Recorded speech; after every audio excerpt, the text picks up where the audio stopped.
Alors, bonsoir à tous et heureux de vous retrouver en ce samedi soir, toujours aussi fidèles et nombreux, 18 avril 2020, 19h52 heure du Québec. J'espère que vous allez bien et que vous prenez soin de vous. Je vous avais parlé de cet homme qui a une chaîne intéressante qui s'appelle Unusual Anomalies and Discovery et qui se spécialise dans l'analyse des constructions anciennes et plus particulièrement les grandes pyramides et les autres constructions anciennes de ce genre. Et il s'y intéresse d'une façon vraiment particulière. Et d'abord, il a voyagé beaucoup, il est allé sur les lieux des constructions dont il parle. C'est un gars on va aller voir qui il est exactement. Et sa théorie, c'est que, par exemple, dans le cas des grandes pyramides, ça aurait été construit bien au-delà parce que les académiciens nous situent à peu près les constructions des grandes pyramides autour de 2500 ans avant Jésus-Christ jusqu'à peu près la période de Jésus. Et lui, il fait une analyse incroyable. Je vous laisserai le lien de cette vidéo-là dans la boîte de description, mais je vous la résume parce que c'est en anglais, comme ça vous saurez, même si vous ne comprenez pas l'anglais, exactement de quoi il est question. Et il va point par point, pièce par pièce, qu'il présente, et il démontre, et c'est tellement logique, que ça n'aurait pas pu être construit il y a 2000 ans ou 2500 ans, que ça demandait une technologie beaucoup plus avancée. Et on va le voir, c'est vraiment fascinant et c'est révélateur et c'est fait d'une façon vraiment méthodique, avec des évidences et des explications de ce bonhomme-là en question. D'abord, on va aller voir c'est qui. Il s'agit de Brian Forrester.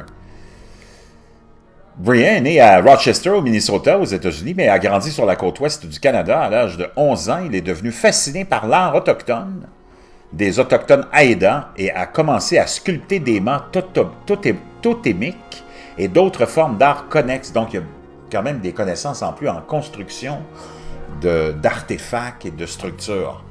En apprenant des enseignements autochtones, après avoir obtenu un baccalauréat spécialisé en sciences, Brian a décidé de se consacrer à la sculpture et à la sculpture à temps plein. À l'âge de 25 ans, en 1995, il a déménagé à Maui, à Hawaï, et a été embauché comme chef de projet adjoint pour la construction du double de 62 pieds, canoë à voile, ancêtre du catamaran moderne, Moki'a, le lézard sacré qui perce les cieux, et la restauration du célèbre canoë à voile Moe-Lele. Ce projet a duré 2 ans. Là-bas, après avoir appris à fabriquer des pagaies de pirogues à balancier hawaïennes du maître sculpteur Koela Sekiera, il a lancé une entreprise de pagaies à balancier en ligne qui a prospéré à l'échelle internationale. Le Pérou est devenu son prochain grand centre d'intérêt. L'étude de la culture inca l'a conduit à écrire un livre, Une brève histoire des Incas, qui est disponible sur ce site et est maintenant directeur adjoint du musée d'histoire de Paracas à Paracas, au sud de Lima. Il aide également la municipalité de Paracas à améliorer le nombre de touristes étrangers qui visitent et est fondamental pour développer le tourisme en général, en particulier pour montrer à tous les visiteurs les 10 000 ans d'occupation humaine de cette région à travers des sites et des visites des principaux sites archéologiques mineurs.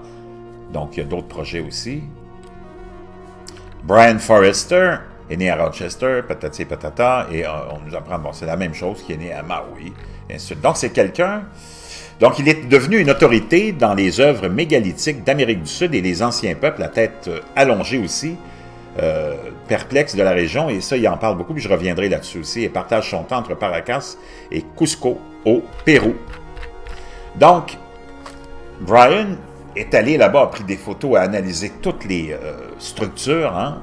Ici, on peut voir le fameux Osirion, hein, le temple Osirion, qu'on peut estimé avoir été construite jusqu'à 10 500 ans avant Jésus-Christ. On peut voir ici le travail qu'il y a de ça. C'est toute la plupart de ces pierres-là, hein, des pierres de granit qui pèsent plusieurs tonnes, et c'est complètement taillé de façon parfaite. Donc, ça prenait une machinerie extraordinaire pour arriver d'abord à tailler le granit, d'abord à transporter ces pièces-là. On parle de la Grande Pyramide de plusieurs millions de blocs de plusieurs tonnes chacun, hein, qui ont été amenés là. La plupart de la pierre de lime, mais aussi le centre est en granit. Hein? Et ce granit-là, la lime provient de la région elle-même, mais le granit provient d'Aswan, qui est à 500 km de là. C'est assez spectaculaire. Donc, cette grande pyramide, on va essayer de trouver une image. J'ai une image de la grande pyramide, entre autres. Donc, on peut voir les grandes pyramides ici, avec des plus petites, puis je vous expliquerai sa théorie pour les plus petites. Ça impliquerait que si ça avait été construit par les Égyptiens, ça impliquerait qu'on aurait dû couper, bouger et mettre en place une pierre à toutes les 2 minutes. C'est totalement impossible, clairement impossible. Et la théorie de Brian est que la dynastie, par exemple, de Khéops ici, et les autres ont trouvé ces pyramides-là et les ont adoptées, se les ont appropriées et on les a adoptées. Ça, c'est sa théorie parce que il est impossible que ça ait pu être construit.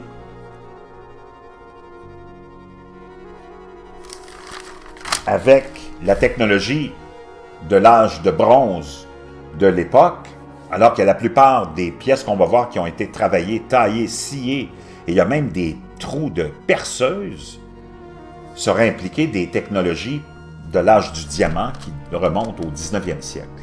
Donc, c'est des anciennes technologies qui ont été utilisées pour construire ces grandes pyramides-là d'Égypte. Donc, on regarde les petites pyramides qui sont là, hein, sont, sa théorie, Brian, des petites pyramides qui sont là et qui n'ont vraiment rien à voir et qui sont, la plupart ont déjà, beaucoup sont endommagés, aurait été une tentative de reproduction des grandes pyramides par les dynasties de l'époque pour copier les grandes pyramides, mais on n'aurait jamais été capable de reproduire les grandes pyramides qu'on a trouvées et qu'on a adoptées. Il y a des dalles à l'extérieur, hein, du site. Il y a des dalles, des grandes dalles, hein, sur comme des espèces de grands espaces publics. Et ces dalles-là ont 14 par 14, sont sculptées dans la pierre et pèsent des tonnes et des tonnes. C'est vraiment clairement impossible. Ici, on peut voir les fameux trous. Hein, on peut voir ici toutes les marques complètement, parfaitement. Regardez ça ici, les évidences d'une machinerie avancée aux pyramides de Giza. On peut voir ici les scies qui ont été utilisés pour marquer, et il y a beaucoup de marques comme ça sur les... par exemple, sur des portes ou des... Ici, on peut voir d'autres travail dans la pierre, dans le granit, qui aurait demandé une instrumentalisation, des instruments beaucoup plus perfectionnés que ceux qu'on avait à l'âge de bronze de cette époque-là. On peut voir ici les trous parfaitement anciens qui demandent une technologie extraordinaire. Seulement le diamant pourrait, des perceuses avec du diamant pourraient reproduire ces trous hein, ces trous de perceuse. On peut voir ici parfaitement exécuté. On peut en voir d'autres ici. Donc, c'est vraiment une énigme, hein, tout ça. On peut voir ici d'autres. C'est sûrement des technologies anciennes ou étrangères, de civilisations étrangères. C'est impossible que ça ait été fait à l'époque des pyramides. Donc, il y a un autre artefact qui est vraiment étonnant, et c'est celui qu'on voit ici, qui ressemble vraiment à une pièce qui appartient à une machinerie. Je l'avais aussi ailleurs. Si vous me donnez un petit instant, je vais peut-être la trouver. On la voit ici. Cette mystérieuse pièce, comme un... je ne sais pas comment on pourrait le décrire.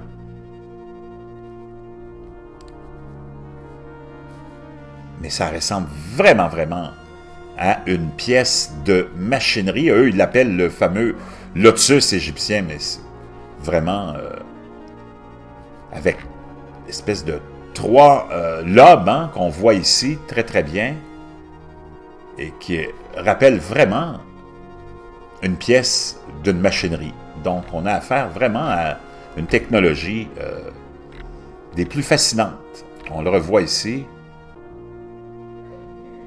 La perfection de tout ça, c'est renversant. Et ensuite, on a ce mystérieux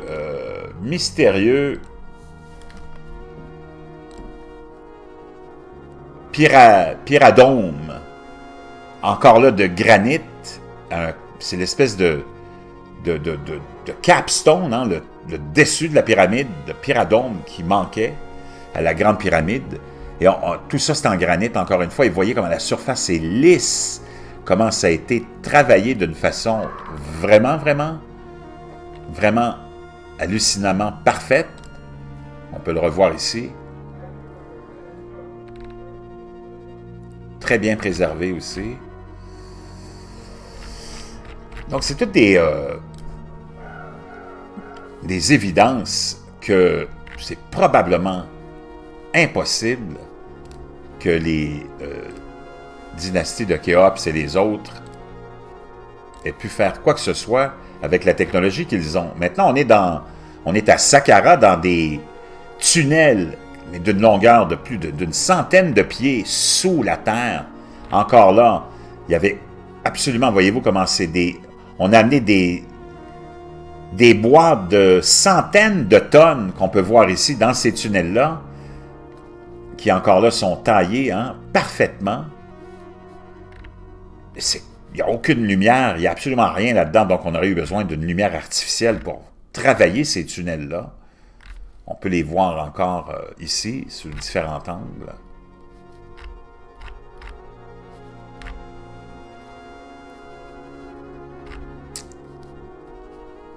Et avec ces fameuses boîtes qu'on retrouve, il y en a plein en plus de ces boîtes-là. Ici, on en voit dans ces... Comment on a pu amener ça là-dedans? Des boîtes de plusieurs tonnes. Hein? Vraiment...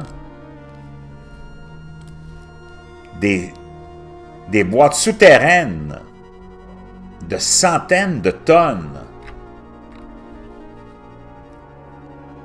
L'un des sites les plus intrigants d'Égypte, que les égyptologues ne peuvent pas expliquer logiquement, est le Sérapum, situé dans l'ancienne zone massive connue sous le nom de Saqqara, littéralement enfoui et oublié sous les sables du temps. Auguste Mariette découvre le Sérapum en 1850. L'âge des tunnels intérieurs ainsi que des caissons reste un sujet très controversé. Comme le montre le diagramme ci-dessus, et grâce à nos amis russes pour ces photos brillantes, il y a 25 boîtes à l'intérieur du labyrinthe Séparum. Chaque caisse pèse en moyenne 70 tonnes, avec un couvercle de 30 tonnes. Et dans chaque cas, le couvercle a été taillé dans le même morceau de pierre que la boîte elle-même. L'immensité des boîtes est illustrée sur la photo ci-dessus. Vraiment complètement hallucinant. Le niveau de précision de certaines surfaces est clairement étonnant. L'ingénieur Chris Dunn a mesuré une précision aussi fine que des écarts aussi faibles que 2/10 millièmes de pouce par rapport au laser directement sur certaines des surfaces intérieures. Complètement. C'est sûrement des technologies anciennes. C'est impossible. Impossible que ce soit autre chose. Il y avait un dernier truc que je voulais vous partager. Je ne sais pas si je vais le retrouver. Mais partout, on voit c'est toutes des masses. Vraiment très lourds. Avec des découpes d'une perfection, des trous de drill. On peut voir ici comment c'est complètement déroutant. Donc, vous allez aller regarder cette vidéo-là de ce fameux Brian Forrester et vous allez comprendre un peu ce qu'il explique, puisque je vous ai fait quand même un bon résumé de, grosso modo, du sujet dont il est question là-dedans et de l'orientation que Brian prend. Hein. Et c'est vraiment fascinant. Et je voulais vous partager ça parce que c'est trop important.